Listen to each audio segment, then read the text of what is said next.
High বন্ধুরা, আমি অঞ্জন। আজ ছিল সানডে। সকালবেলা উঠে ব্রাশ করছিলাম। সানডে মানে যারা বাইরে কাজ করে তাদের জীবনে সানডে বলে কিছু হয় না। তারা কোম্পানিতে গেলে কোম্পানির কাজ করে, রুমে থাকলে রুমের কাজ করে। তারপর চলে গিয়েছিলাম চা বানাতে। চা বানিয়ে দেখি চায়ে চিনি দেওয়া হয়নি, তাই চাটা আবার ঢেলে আবার নতুন করে চিনি দিয়ে গরম করে চাটা ছেঁকে নিয়ে চা খাচ্ছিলাম। চা খেয়ে দিয়ে দেখলাম কিচেনে অনেক বাসন জমে আছে। তো বাসন জমে থাকলে জমে থেকেই যাবে, কেউ আর ধোবে না। তাই আমি তাড়াতাড়ি বাসনগুলো আগে ধুয়ে নিলাম। ধুয়ে টুয়ে আমি আমার রুমে যেয়ে আমার যে বিছানা ছিল সেই বিছানাটা বাগাচ্ছিলাম। বিছানাটা অনেক নোংরা হয়েছিল, তাই বিছানাটা আগে বাগিয়ে নিলাম। আজকে দুপুরবেলা রুমে কেউই নেই, তাই আমার জন্য অল্প করে খাবার বসিয়ে দিয়েছিলাম। ভাত, ডাল আর আলু সেদ্ধও করছিলাম। আর দুপুরের লাঞ্চ 4টের সময় কমপ্লিট করে একটু রেস্ট নিয়েছিলাম। রেস্ট নিয়ে বেরিয়ে পড়েছিলাম সন্ধ্যাবেলা ডিম কিনতে যাওয়ার জন্য।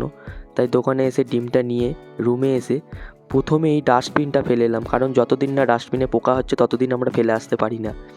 তারপর ডাস্টবিন ফেলে আসার পর আমরা রেডি করছিলাম রাতের খাবারের জন্য। রাতের খাবারে ছিল পরোটা আর ডিমের তরকারি।